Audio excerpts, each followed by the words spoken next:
दोस्तों नमस्कार। VS motivation में आपका स्वागत है। मरघट बस्ती है या बस्ती मरघट। दोस्तों, एक फकीर की यह आध्यात्मिक कहानी आपकी बंद आंखों को खोलने वाली है। दिल को छू लेने वाली यह बेहतरीन कहानी आपको जीवन और मौत की सच्चाई से अवगत कराएगी। एक गांव के बाहर दूर खेतों की ओर एक फकीर का झोपड़ी था। वह बीते कई वर्षों से अकेला ही उस झोपड़ी में रहता था। एक दिन वह अपने झोपड़ी के बाहर समाधि में बैठा हुआ था। तभी उधर से कुछ मुसाफिर गुजरे और उन्होंने उस फकीर से पूछा, महात्मन, हमें बस्ती की तरफ जाना था, लेकिन हम राह भटक गए हैं। क्या आप हमें बता सकते हैं कि बस्ती की तरफ कौन सा रास्ता जाता है? उस फकीर ने यात्रियों से पूछा, क्या सचमुच बस्ती की तरफ जाना चाहते हो या मरघट की तरफ? फकीर की यह बात सुनकर एक मुसाफिर नाराज होते हुए बोला, कैसे आदमी हो तुम? हम कह रहे हैं कि हमें बस्ती की तरफ जाना है, फिर तुम मरघट जाने की बात क्यों कह रहे हो? फकीर ने कहा, मैं तुम्हारे प्रश्न से आश्वस्त हो जाना चाहता हूँ ताकि मैं ठीक ठीक बता सकूं, क्योंकि कई लोग ऐसे हैं जो बस्ती को मरघट समझते हैं और मरघट को बस्ती। इसीलिए मैंने पूछ लिया कि कहीं तुम भी उसी भूल में तो नहीं हो। उन मुसाफिरों ने सोचा कि आज पता नहीं किस पागल फकीर से मुलाकात हो गई, परंतु उनके सामने कोई दूसरा विकल्प भी नहीं था, क्योंकि उस वक्त दूर दूर तक कोई और दिखाई नहीं दे रहा था और सांझ भी ढलने को था। इसलिए मजबूरन रास्ता उसी से पूछना पड़ा। फकीर ने बताया कि यहाँ से 1 मील आगे जाकर बाईं ओर मुड़ जाना, तुम लोग बस्ती में पहुंच जाओगे, लेकिन ख्याल रहे दाहिने तरफ मत मुड़ना, क्योंकि दाहिने तरफ का रास्ता मरघट को जाता है। वे लोग चले गए और करीब 3 किलोमीटर चलने के बाद वे एक मरघट में पहुंच गए। वे लोग तो बड़े हैरान और परेशान हुए। उनमें से एक मुसाफिर क्रोधित होते हुए बोला, मुझे तो पहले से ही उस आदमी पर शक था, पता नहीं कैसा पागल आदमी है कि मरघट में पहुंचा दिया। फिर वे गुस्से में वापस लौटे।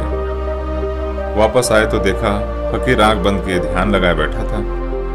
उनमें से एक यात्री जो बहुत गुस्से में था, उसने फकीर पर चिल्लाते हुए बोला, तुम तो बड़े पागल मालूम होते हो। हम बस्ती जाना चाहते थे और तुमने हमें मरघट में भेज दिया। फकीर बोला, बहुत दिनों बाद मुझे आज खुद ही यह अनुभव हुआ है कि जिसको तुम बस्ती कहते हो वह बस्ती नहीं है। वहाँ तो रोज कोई उजड़ता है, वहाँ तो रोज कोई मरता है, वहाँ तो रोज आना जाना लगा रहता है। फिर उसे मैं बस्ती कैसे कहूँ? और जहाँ तक मरघट का सवाल है, यहाँ जो लोग एक बार आते हैं फिर कभी कहीं नहीं जाते, वे वहीं के वहीं बसे हुए हैं। इसलिए मैं मरघट को बस्ती कहता हूँ और बस्ती को मरघट कहता हूँ, क्योंकि वहाँ तो लाइनें लगी हुई है आने जाने वालों की। एक आज मरता है तो दूसरा कल और तीसरा परसों। वहाँ तो रोज कोई ना कोई जरूर मरता है। तो जहाँ से रोज कोई ना कोई उजड़ जाता है उसे मैं बस्ती कैसे कहूँ? मरघट से मैंने किसी को कभी कहीं जाते हुए नहीं देखा। यहाँ कभी कोई नहीं मरता, यहाँ से कभी कोई नहीं उजड़ता। यहाँ जो एक बार बस गया सो बस गया हमेशा के लिए। तो इसीलिए मैं मरघट को बस्ती कहता हूँ। दोस्तों, पता नहीं उन मुसाफिरों को यह बात समझ में आई होगी या नहीं कि वह फकीर उनसे क्या कहना चाह रहा था, लेकिन हो सकता है कि यह बात आपकी समझ में आ जाए। इस बात को समझना जरा मुश्किल है, लेकिन यह बात बिल्कुल सच है। हम जिसे बस्ती कहते हैं यह तो मरघट है। यहाँ तो रोज हजारों लोग मरते हैं। आप जिस जगह पर खड़े हैं वहाँ पर हजारों बस्तियां बसी और उजड़ गई। आपको पता है, आप जिस जगह पर खड़े हैं वहाँ पर हजारों लाशें दबी हुई है। इस जमीन की एक एक परतों में आपके दादा, परदादा और परदादा के भी परदादाओं की लाशें दबी हुई है। और एक दिन आप, आपके बेटे, पोते और परपोते भी मिट्टी की एक परत बन जाएंगे। इसलिए आप इस भूल में मत रहना कि आप किसी बस्ती में रहते हैं। और आप जिसे जीवन कहते हैं, वास्तव में वह तो निरंतर चलने वाले मृत्यु की एक प्रक्रिया है।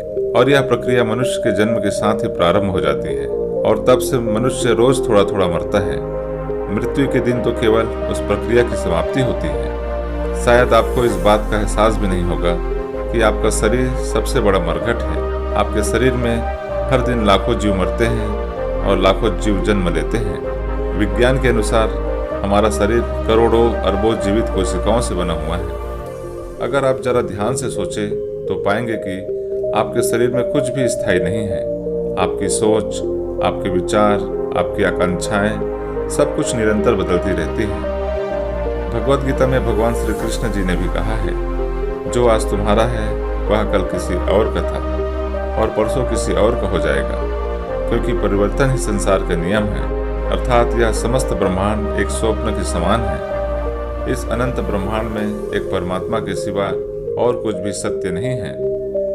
इसलिए आप इस भ्रम में ना रहें कि आपका जीवन नित्य, अखंड और अविनाशी है। आपका जीवन तो एक स्वप्न है, एक धोखा है, एक भ्रम है, और आप सारी उम्र इसी भ्रम में पड़कर इस मृत जीवन को हमेशा के लिए अपना बनाने की कोशिश करते हैं। आप इस मृत शरीर को जीवित समझकर इसे सुख पहुंचाने की चेष्टा करते हैं। सारी उम्र दौलत, शोहरत, पद, प्रतिष्ठा, सुख सुविधा, वासना, जवानी, ताकत, अहंकार इत्यादि को प्राप्त करने और इसे कायम रखने की चेष्टा करते हैं। और इसी चेष्टा में आप चोरी, बेईमानी, स्वार्थ, घृणा, ईर्ष्या, छल कपट, नफरत, दुराचार, दुर्व्यवहार और दुर्भावना से प्रेरित बुरे कर्म करते रहते हैं। लेकिन जरा सोचिए कि आप इन भौतिक चीजों के पीछे भागते भागते आखिर कहाँ पहुंचेंगे।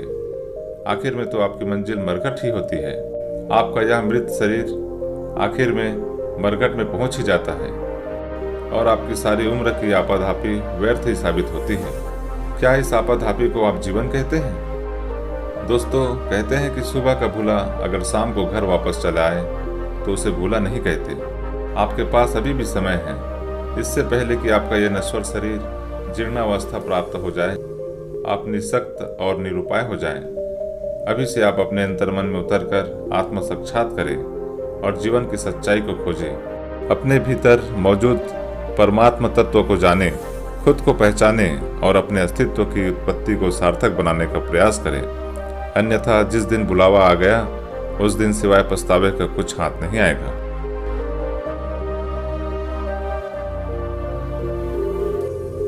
वीडियो अच्छी लगी हो तो लाइक करें, अपने मित्रों एवं प्रियजनों को शेयर करें व चैनल को सब्सक्राइब करें।